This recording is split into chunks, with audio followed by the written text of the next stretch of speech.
Hello everyone! In this video we're going to talk about some Hamlet background and some Hamlet big themes and ideas, just some general stuff to kind of help you wrap your noggin around the story because it is such a, a big and involved play.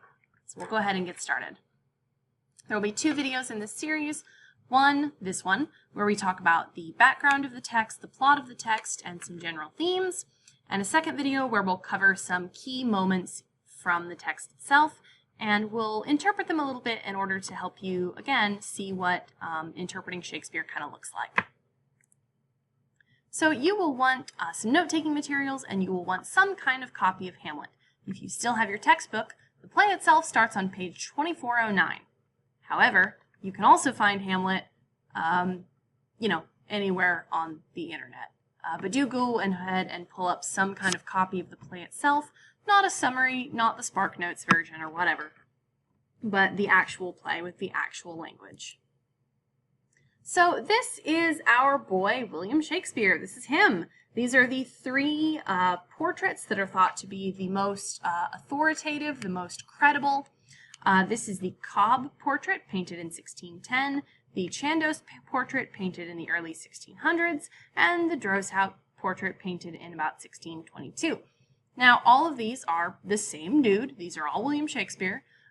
This one is sort of seems to be the youngest. Like, he looks sort of the youngest here. He has the most hair here. I really want to know what his skincare routine is here. He's also dressed very fancily, just this incredibly expensive trim and collar on his outfit. In this painting, he looks a little older. He's dressed much more plainly, but he's still got that little spark of mischief in his eyes. He's got that jaunty little earring. And then in this third painting, he seems the oldest. He has the least hair. Thank you, male pattern baldness. He's lost his beard in favor of just a little mustache and soul patch. And he's, again, dressed quite fancily. So these are all sort of considered to be the same person, and there are some similarities here. The kind of long, straight nose, the kind of hooded eyes, the round eyebrows, the mustache kind of looks the same in all of them. He has kind of curly looking hair. His hair looks like it's probably got a little curl to it. So this is our boy Willie Shakespeare, our boy Bill. And just a few biographical notes about William Shakespeare. We don't need to know that much about him. Usually we let his plays speak for himself. That's a good thing because in some ways we don't know a lot about him. He was born in 1564, he died in 1616. He grew up in kind of a middle-class family, but he spent his life sort of hobnobbing with both the very rich and powerful, as well as really normal working-class people.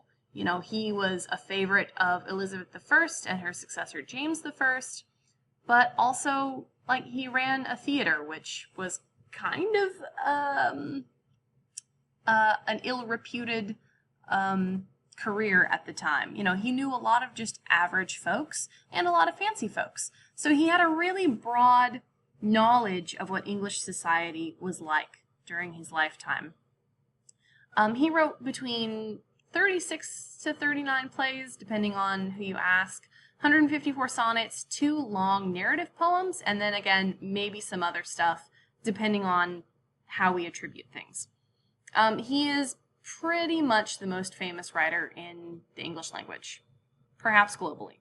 His plays have never gone out of, have never gone off stage, they've never gone out of production. Now, certain individual plays have, now and again over the years, but between 1616 and 2020, there has never been a year where there was not, somewhere in the world, someone performing some Shakespeare play. There has always been Shakespeare on stage ever since his plays were written, which is really amazing. In fact, of like one single author, his works have probably been adapted more often than, again, any other writer. And that means, making them into operas, paintings, movies, musicals, songs, books. For any single author, he has easily had the most artistic reworkings of his body of work. Now, in terms of like a single text, that's probably still the Bible, just because of, all of the vast array of, paintings and music and kind of all of the different, even things like Paradise Lost, modern fictionalizations of pieces of the Bible stories. But in terms of single authors, it's definitely our boy William. So his personal life is pretty mysterious. We know that he was married. We know that he was not happily married, necessarily. We know that he had some children and that one of his sons died in infancy. We know that he was educated, but not super well educated, not fancy. We know that he was from Stratford-upon-Avon. We know that he ran the Globe Theater. But we don't know a lot about like his personal life. We don't know what he liked, what he disliked. We don't know, what his personal politics were. We don't know for sure what his sexuality was. A lot of his love sonnets are addressed to a male figure, but we don't know if that was like a literary construct or if he was actually in a relationship with a man. We just don't know. Likewise, we don't know what his religious beliefs were. Remember that this was sort of as England was shifting from being a Catholic state to being a Protestant state. So we don't know if his sympathies lay more on the Catholic side or the Protestant side. All of these things about Shakespeare we just don't know. But that's okay because it doesn't really matter. Right? Like, it just doesn't matter to his plays. His personal politics don't really matter because what's in his plays is so rich that we can't really say that it's being influenced by him personally one way or another, because he will write pretty sympathetically and pretty critically of every political construct, of every religious construct, of, he will write kind of ambiguously about things like class and race and gender and sexuality. And the only thing that we can tell is that he was pretty careful to not actively anger whatever monarch he was working for at the time. He was always pretty careful not to go too far in the sense of like, down with the monarchy or whatever. But that's about it. And a last biographical note, if anyone ever tells you that William Shakespeare did not write Shakespeare's plays, you can tell them that they are big dumb dummies. I would not normally tell you that it's okay to tell someone that they're a big dumb dummy, because that's rude. But when it comes to Shakespeare, you can rest assured that Shakespeare wrote Shakespeare. Most of the arguments that Shakespeare did not write the plays attributed to him come from a really classist place, which suggests that because Shakespeare was born middle class, because he was not given the best of educations in the world, that he could not possibly have understood enough history, enough literature, or enough of the complexities of the world to be able to write in the way that he did. And so usually these sort of conspiracy theorists will ascribe Shakespeare's plays to, this earl or that duke or this lord, someone high and mighty and fancy and pretty far up the pecking order. And really, that's just rude. Like, a middle-class person in England during this time would have had access to, like, the Greek and Latin classics. They would have had access to, a pretty comprehensive knowledge of, like, Bible stories. Shakespeare himself was pretty widely traveled. Again, he came into contact with people from every part of the social strata. London as a hub of colonization and trade, he would have encountered people from different cultures, from different lands. There's no reason that Shakespeare couldn't write what he did. There's no reason that Shakespeare didn't write what he did. Let's talk about genre. Specifically, Shakespearean tragedy. We're also going to talk about revenge tragedy. So, Shakespeare's tragedies all have some kind of generic elements in common. When I say generic here, I don't mean general. I mean, like the adjective form of genre, right? Some elements that are specific to their genre. And the first is a tragic hero. And a tragic hero is exactly what it sounds like. You know, they're heroic, but there's something terribly tragic about them. Things do not end well for them. And this is true in all of Shakespeare's tragedies. Romeo and Juliet, Othello, King Lear, Hamlet, obviously, Coriolanus, Julius Caesar, they all die, frankly. Spoilers, in case you didn't already know that. Shakespearean tragedy also features the tragic hero's tragic flaw, known in Greek drama as hamartia. So all of Shakespeare's tragic heroes are flawed in some way that is specifically tied to their downfall. You know, in King Lear, his tragic flaw is tied to kind of his attitude toward his children and towards, you know, what he believes his relationship to his children should be. In Hamlet, his tragic flaw is very much tied to his introspection and his indecision. Every single, you know, for Othello, it's sort of this personal insecurity. For every one of Shakespeare's tragic heroes, there's always something about their character that is directly tied or directly leads to their tragic end. Shakespearean tragedy is also closely concerned with fate versus free will. You know, what of our actions are actually under our control versus, you know, what just happens. Like, what things are there out there that just happen that we have no control over? How much can we control? Is it worth trying to control our lives? Questions like that.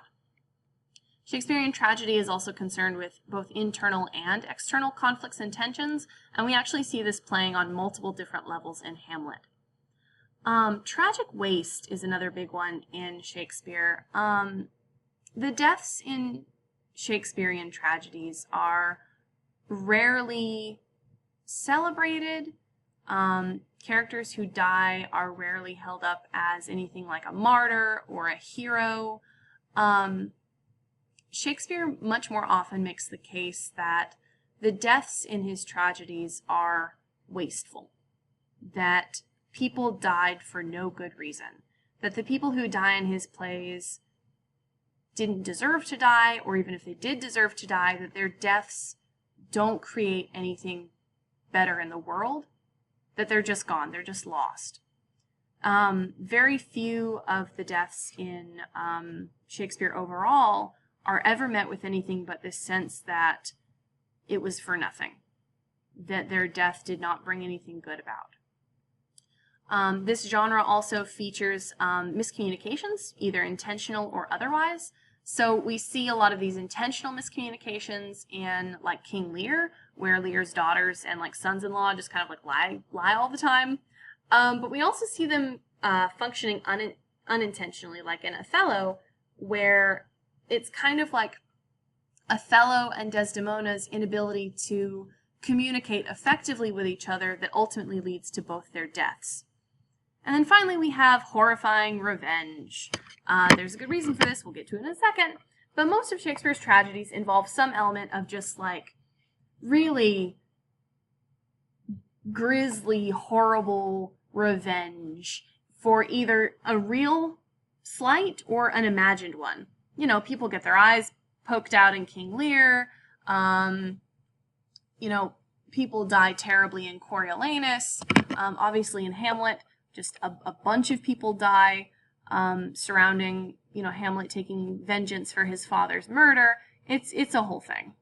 And that actually brings us to our next genre that is closely tied to this one, and that is the genre of the revenge tragedy. So revenge tragedies are, they have a lot in common with Shakespearean tragedy, but it's not exactly the same thing. Some Shakespearean tragedies, but not all, are revenge tragedies. And many other writers besides Shakespeare were writing revenge tragedies. Thomas Kidd, I think Ben Jonson wrote one or two. John Webster wrote my favorite revenge tragedy, The Duchess of Malfi. But the genre was really begun in 1587 when Thomas Kidd wrote the Spanish tragedy. And this really kind of kicked off a whole new kind of fashion in English theater for this specific genre.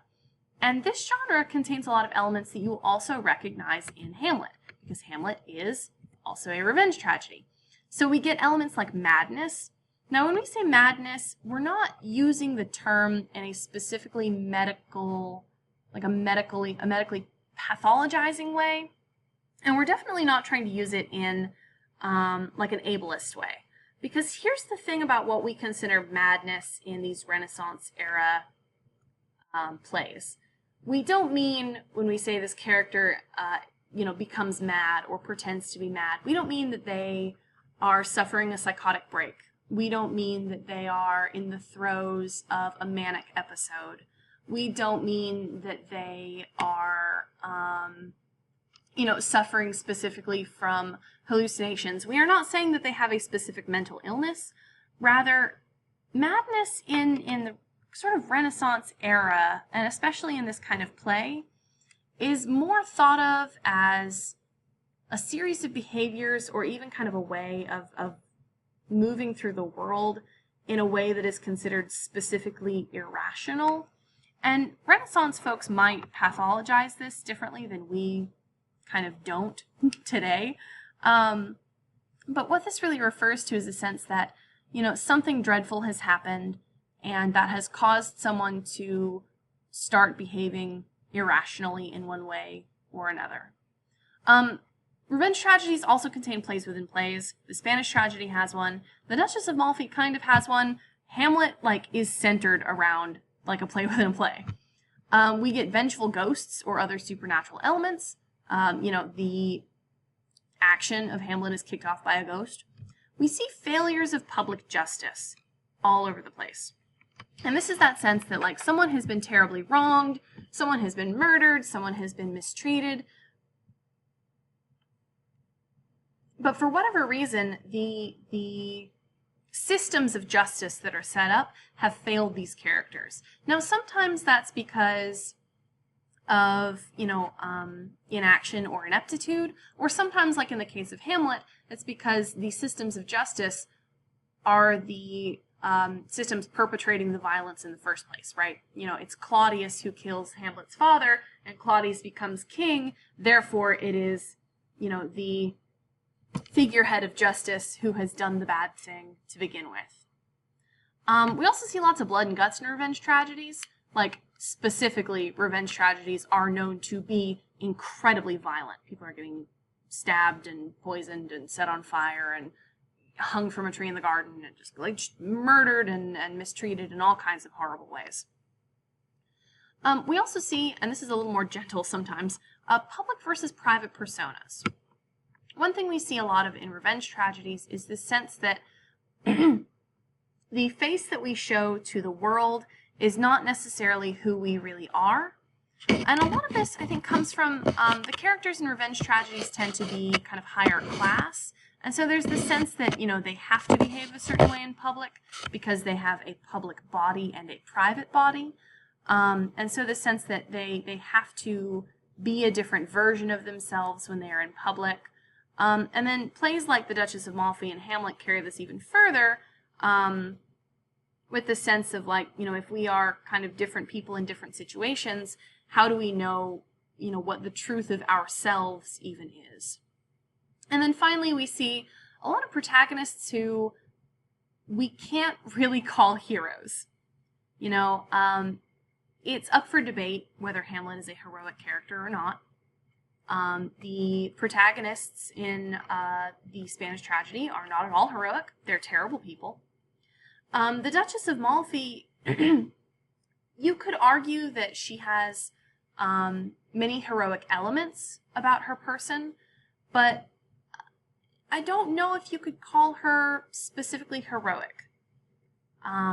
Although I personally might, just because she's my favorite.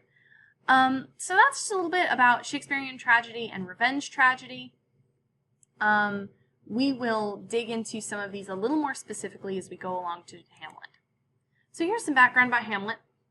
It is based on a Danish revenge story from the 1100s. And it keeps the basic story, where a Danish prince named Amleth, A-M-L-E-T-H, which, if you move the H to the front, you get Hamlet, takes revenge on his treacherous royal uncle after the uncle has killed the kingly father and stolen the throne. So that was Shakespeare's first piece of inspiration for his play. Second, Hamlet was written after the Spanish tragedy. Kyd wrote his play, Shakespeare saw it and went, wow, that's a super cool thing you're doing. I want to do that too. It's also possible that Kyd himself wrote a play based on the original Danish story. We have references to this play, but there's no surviving copy of it, so we don't know if it ever actually existed, or if it was like just something they were joking about, or if Thomas Kyd was like throwing around the idea of writing something like this. But we suspect that there may have been another play of Kyd's that Shakespeare was inspired by, and when we refer to that play, we call it the Hamlet. And then finally, Shakespeare's third piece of inspiration had more to do with the culture around him, because Hamlet is philosophically a product of what we would call maybe emergent skeptical humanism. Quote, Hamlet's constant anxiety about the difference between appearance and reality, as well as his concerns about difficulties with religion, the sinfulness of suicide, the unfairness that killing a murderer while the murderer is praying would result in sending the murderer to heaven, can be seen as directly emerging from the breaks in religion and thought brought on by the Reformation and Renaissance humanist thought. End quote. So here we see that Shakespeare is really thinking about sort of the philosophical, kind of changes happening around him. This sense of how do we tell what's real? How do we tell what is really true about the world around us? How do we tell what's really true about ourselves and each other? How do we know, this sense of, identity, this beginning of this anxiety about identity. How do I know who I really am? How do I know who you really are?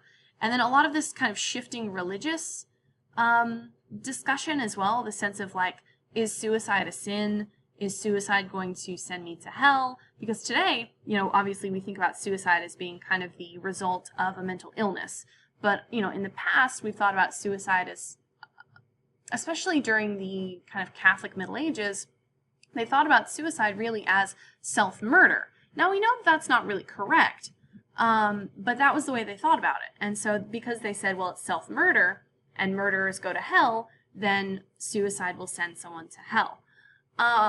Likewise, the thought that Hamlet has a chance to kill his uncle, but his uncle is praying, and Hamlet specifically doesn't kill him because he's like, well, if I kill him while he's praying, he'll get to go to heaven. So there's this question of religion and also of justice, thinking about if I kill a murderer and he gets to go to heaven because I killed him while he was praying, is that actually just? And if it's not, what is that saying about our religious beliefs? Are our religious beliefs just and correct? Hamlet also has this real concern with justice and kind of the afterlife when he's thinking about should my uncle get to go to heaven when he's a murderer, and would I go to hell for killing a murderer? So we also really see this sense of cycles of violence in the same way as the Iliad or Torsten the Staff-Struck deals with it. So there are three versions of Hamlet that have come down to us through the ages. We have the first quarto, the second quarto, and the folio version. Now, the differences between a quarto and a folio are as follows. So primarily, as you can see, the differences are a size issue, right? So a folio is made by taking a piece of paper or parchment and folding it in half. A quarto folds it into fourths, quart meaning four, and an octavo folds it into eighths. So then it halves in size with each step. So the difference here is that a quarto book would obviously would require less materials. And because it would require less materials, it would be less expensive. So right away we can tell that kind of the differences between the quarto texts and the folio text is that somebody really took the time and resources, the money and the parchment and ink to create a folio version that would be big and kind of fancy, while a quarto version would be more commonplace. Next, let's look at the dates. Shakespeare died in 1616. So 1623, 7 years after his death, someone goes through and says, well, let's collect Shakespeare's work. We'll do a nice book. It'll be lovely. The third thing here is that the folio contains like most of all of his plays. So again, this was a sense that someone came through and said, you know, let's collect all of his plays, let's remember him, let's honor his memory, let's publish his plays. So this, when we come to Hamlet specifically, the second quarto and the folio versions are pretty close to one another. Just a few changes here or there. But the first quarto is also known as the bad quarto. And the reason for this is actually really hilarious.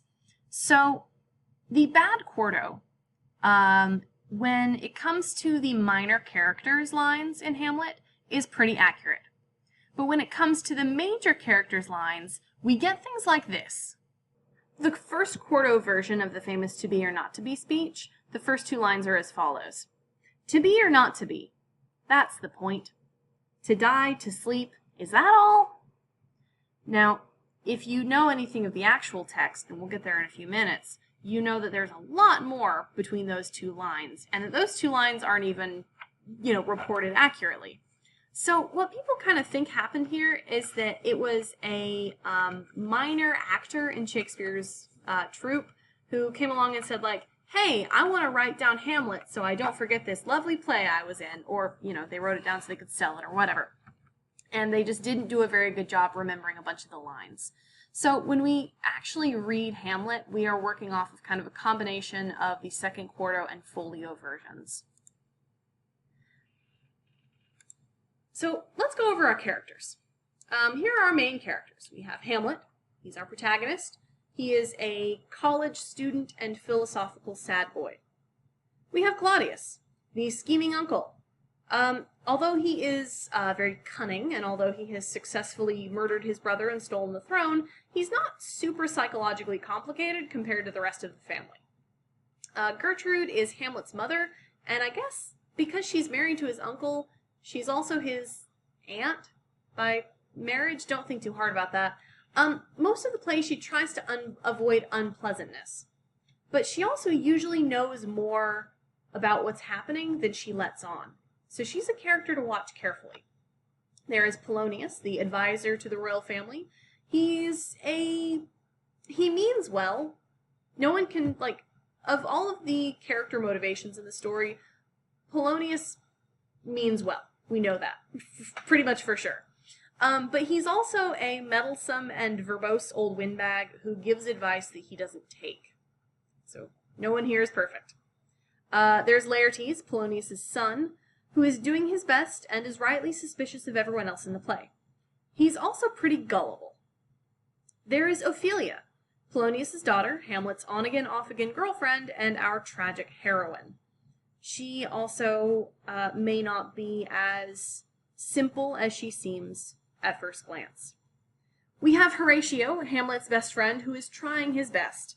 Now, Horatio is also possibly the most straightforward character in the play. He's also the ghost whisperer.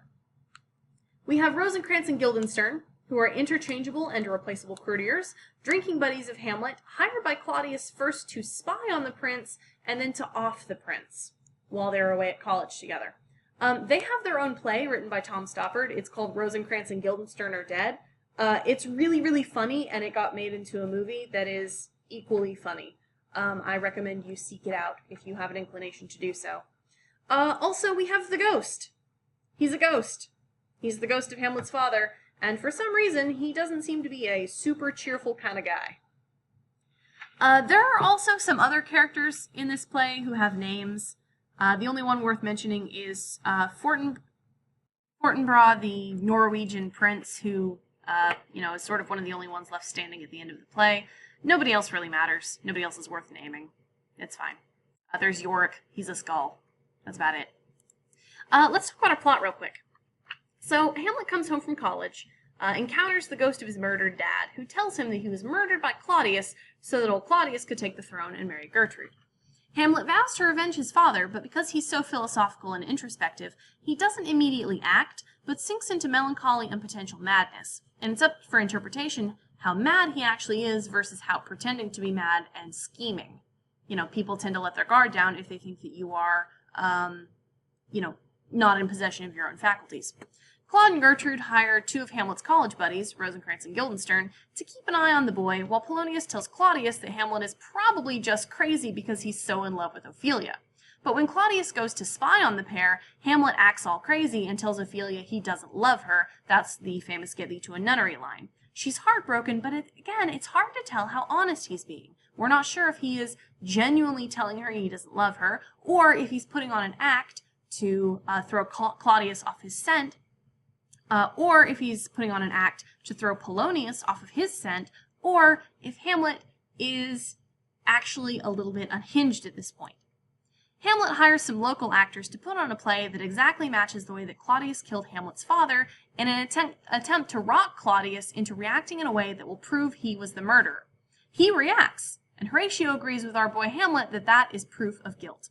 Hamlet can't kill Claudius, though, because Claudius has gone to pray, hopefully for forgiveness for his many sins, although we're not 100% sure on that front. Claudius decides that Hamlet is unhinged and thinks he should send him back to college in England to mellow out for a while. Meanwhile, Hamlet goes to confront Gertrude instead, and they fight about whether or not she should have married Claudius. The ghost shows up again, but only Hamlet can see him, so that makes Gertrude think that he's crazy. And maybe he is. Maybe the ghost is actually a hallucination induced by grief. Hamlet hears a noise and stabs a tapestry over a wall, thinking it's Claudius, only to find that it was Polonius who was hiding behind the tapestry, so Polonius is dead now. Claudius actually sends Hamlet back to college so that the King of England will kill him. Not just to get him to, mellow out and get him out of his hair for a while. He uses Rosencrantz and Guildenstern, I didn't feel like typing their names, to deliver his message to the King of England. While Hamlet is away at college, Ophelia goes mad with grief after her father's death and drowns in a river. Interpretations on this point vary. We'll get to that in a minute. Laertes, upon hearing of his father's and sister's deaths, returns to Denmark mad as bees about his family. Totally understandable. Claudius, at Ophelia's funeral, convinces Laertes that it's all Hamlet's fault. Hamlet sends a letter home via Horatio saying that he was attacked by pirates, but he's okay now and he's coming home. Claudius again plots to use Laertes to get rid of Hamlet. Hamlet comes home to Ophelia's funeral and is real sad because apparently he did actually love her. Who knew? Claudius poisons Laertes' sword. Wait, did I tell you about the duel? Oh, Claudius plots to use Laertes to get rid of Hamlet by arranging a duel between the two of them because A, Hamlet killed Polonius, and B, Laertes thinks that Hamlet caused Ophelia's death, which to one degree or another is maybe true. So, before the duel, Claudius poisons Laertes' sword, and his insurance poisons some wine too. Laertes and Hamlet fight. Hamlet won't drink the poisoned wine, but Gertrude will, and she dies. Laertes wounds Hamlet, poisoning him, but then Laertes gets cut on his own sword and admits, because he's dying, that Claudius has been poisoning everything within reach. Laertes dies. Hamlet runs Claudius through with the poisoned sword, then forces the rest of the poisoned wine down his throat. Claudius doubly dies from the double dose of poison. Then Hamlet dies. The entire royal family is dead now, and to be honest, the rest of Elsinore is looking pretty empty too. Out of nowhere, Fortinbras, the Prince of Norway, shows up amidst the carnage. Horatio, the last man standing, tells him what went down, keeping his final promise to Hamlet to tell his story. Norway, via Fortinbras, takes over Denmark and Hamlet gets a nice funeral. Presumably, Horatio goes and takes a nice long nap somewhere because he has earned it. So now that we've gotten the plot out of the way, let's talk about some of the themes of the story. The primary theme that you will run into in as many different forms and formulations and variations is the sense of uncertainty. That extends to moral ambiguity. How do we know what actions are right and just? Especially in tricky situations. Thinking about things like revenge, thinking about things like the whole kind of Ophelia situation. Think about the tenuousness of reality. Think about the ghost. What is this ghost just showing up all over the place for? Think about how, there's all this stuff about plays within plays. How do we know what is real? How do we know what is a performance? Personhood is performance. Hamlet has a bunch of long conversations with himself about, how do we know what a person is actually thinking or feeling? How do we know who a person is when, like, an actor can make themselves cry when they're pretending to be a character. Again, the difficulty of certainty. How do we know anything for sure? How can we be certain what is real and factual?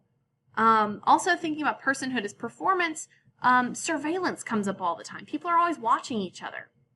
And because people are always watching each other, people always feel like they're being watched, and that changes how they behave.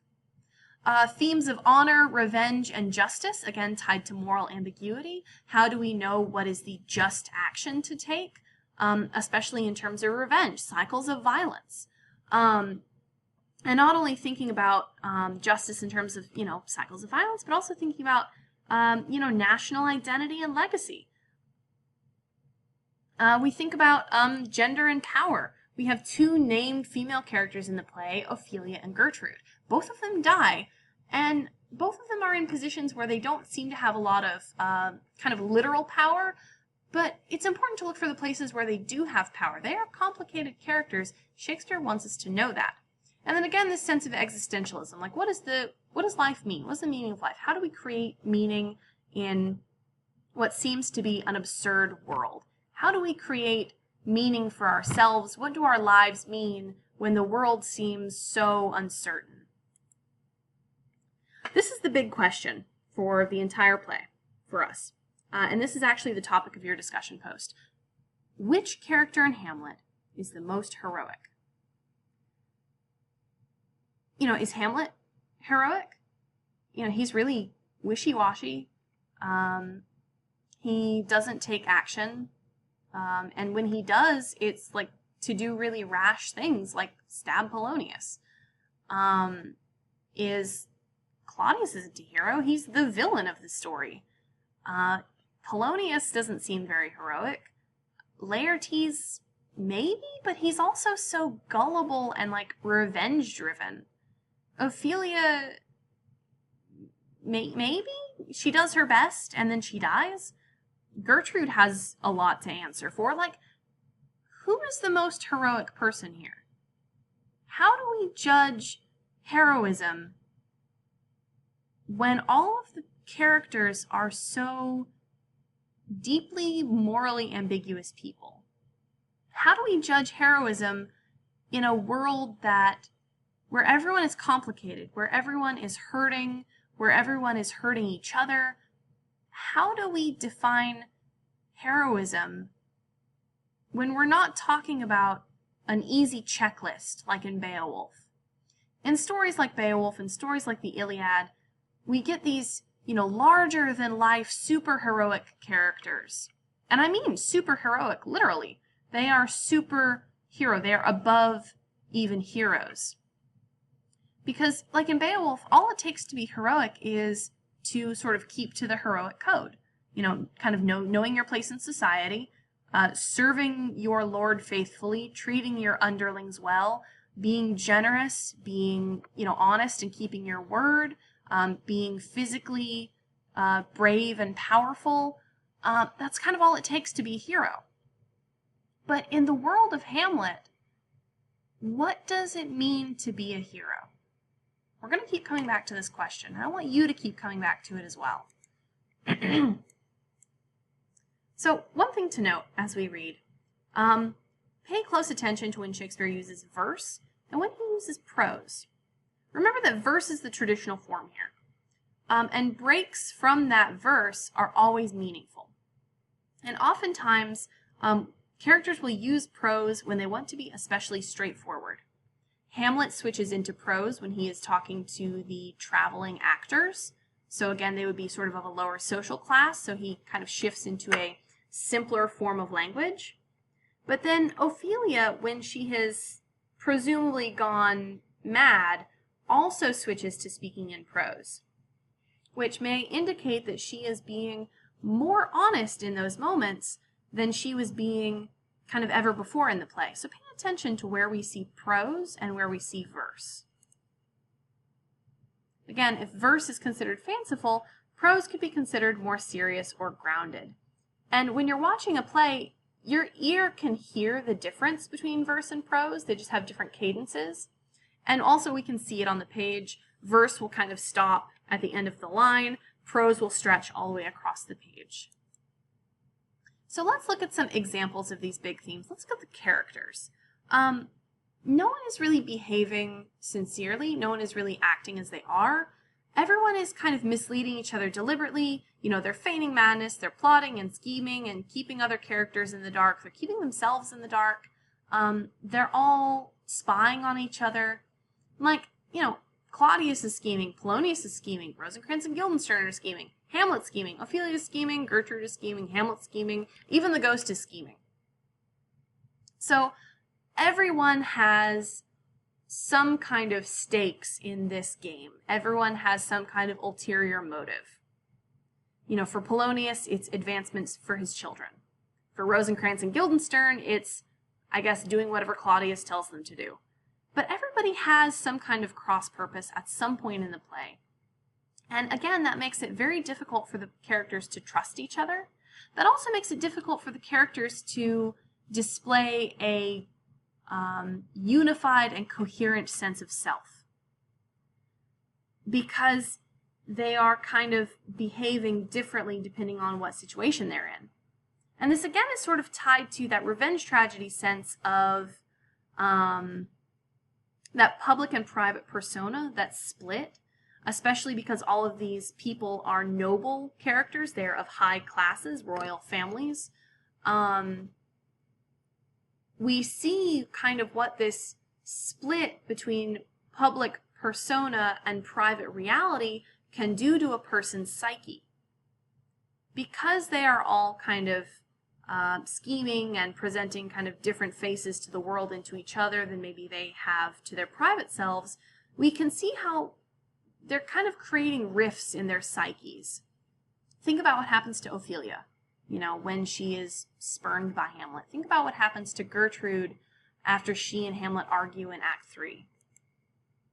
Basically, if you tried to come up with a chart of all of the ways in which these characters are behaving not like themselves, all of the ways in which they're spying on each other, all of the ways in which they are putting on different personas, this is what you're going to end up like. You're going to end up like this meme. You know, with the yarn and the string and the scribbles and the wild eyes. Because these characters are so complex and their relationships to one another are so complicated. Let's also talk briefly about the language. Shakespeare uses a ton of double entendres in his work. Some of them are kind of bawdy or kind of sexual, some of them are not. Hamlet asks Ophelia, quote, "Are you honest?" Now, in the context of what I just told you about the characters, you know, his main concern here may be, like, thinking about Ophelia's honesty in the sense of, like, is she who she says she is? Is she working for her father? Is she spying on Hamlet for someone? Is she literally being honest? But honest here also has that sense of, like, when you marry someone, you, like, make an honest man or woman or person out of them. That sense of, like, fidelity or sexual purity. A little bit earlier, Polonius comes to Hamlet and says, "What is the matter, my lord?" Hamlet says, "Between who?" Polonius says, "I mean the matter that you read." So, again, kind of a double entendre for, you know, what is the matter? In the sense that the matter can be like, hey, what's happening between people, or the matter as in, like, the substance of the text. And then Hamlet and Horatio are speaking, and they say, "On Fortune's cap we are not the very button, nor the soles of her shoes, neither, my lord. Then you live about her waist, or in the middle of her favors. Faith, her privates we." So he's saying here, usually, you know, a double entendre will have the surface meaning be the clean one and the underlying meaning be the dirty one. Here it's reversed, because on the surface, it seems like he's saying, you know, we are Fortune's private parts. But the kind of doubled meaning is that sense of, like, privates in the military. So it's sort of implying that they are in the service of Fortune, and they are the lowliest of Fortune's servants, right? Because you can't get lower in the military than a private. So if they are Fortune's privates, then the implication here is that they serve Fortune, but they have no power over Fortune. So here are some more kind of moments about Hamlet himself and about Hamlet's character. In Act 2, he says there is nothing either good or bad, but thinking makes it so. Again, that sense of moral ambiguity, of moral relativism, that sense that kind of good and bad, good and evil don't exist in a vacuum. Later he says, or a little earlier, barely earlier, he says, I, sir, to be honest as this world goes, is to be one man picked out of 10,000. So Hamlet is really trying to work through these ideas of, what is right and wrong? How do we judge someone honest? Can we find honest people in the world? Can we find sincerity? Can we find truth? And again, sometimes, and this is something that Shakespeare and also revenge tragedies more generally bring up again and again, is the sense that the people who are most honest in this world are the people who maybe don't have access to all of their faculties. Children, the very old, clowns. You see that all over the place in Shakespeare. The fool character is always the one who speaks the most honestly. And so in Hamlet, the fool is often replaced by characters who have gone mad to one degree or another. Hamlet when he's insane or pretending to be, Ophelia when she has kind of lost herself a little bit. It's also worth pointing out the multiplicity of Hamlet, starting with Hamlet and his father. Hamlet's father was also named Hamlet. So we get this sense of doubling already, this kind of like funhouse mirror concept almost, where the self is replicated in many ways, but the self is replicated in ways that are not identical to that first version of ourselves. So Dad Hamlet and Son Hamlet. Then even in Son Hamlet, we get different versions of him. We get murderous Hamlet. We get grad student Hamlet. We get sane Hamlet. We get insane Hamlet. We get all of these different versions of Hamlet, and it's kind of like, not to belabor the metaphor, simile, it's a simile, not to belabor the simile, but, it's kind of that sense of like trying to peel back the onion layers to find the core of the onion, but it's just more layers. That's all it is. There's no center. It's just another layer of Hamlet. So the play really gives us this sense that, maybe all of these are Hamlet, but that it is impossible to say who a person is, because who a person is may always be different depending on which version of that person you have access to. Hamlet, Ophelia's sometime boyfriend, is going to be different than, Hamlet, the son of a murdered king. Plays within plays, super important. Again, specifically because this play is so concerned with the blurred lines between fiction and reality. And here, the play within a play, and Hamlet points this out, is that he wants to use fiction to uncover reality. One of the other things that comes up again and again is kind of this sense of justice and of legacy. And we'll come back to this in a second. Because the conflicts in the play are both external and internal on a national and personal level. So on a personal level, we have Hamlet's internal conflict, right? Should I kill my uncle? Should I take vengeance on my father's death? We have the external conflicts, which are largely, Hamlet and Claudius, Hamlet and Gertrude, Hamlet and the ghost, Hamlet and Ophelia, all these external conflicts, Hamlet versus someone else. But we also have this national level of conflict that is internal and external. Because Hamlet is warring against himself, not only in the sense that he's trying to decide whether killing Claudius is just. Hamlet needs to know whether or not it's a good idea to kill Claudius, because we've already had one murdered king. But that king was murdered in a sneaky enough way that Claudius has gotten away with it so far. But if Hamlet just up and stabs Claudius, then Hamlet has created a precedent whereby it's okay for kings in Denmark to get stabbed sometimes. And if it's okay for kings in Denmark to get stabbed sometimes, who's to keep Hamlet from getting stabbed if he becomes king after Claudius? So there's another national kind of internal conflict. But there's also an external conflict. And internal, I suppose, because Claudius is not a very good king. Claudius turns out to be a pretty bad ruler. And all around Denmark is raging all of these different conflicts. Norway is sort of on the expansion.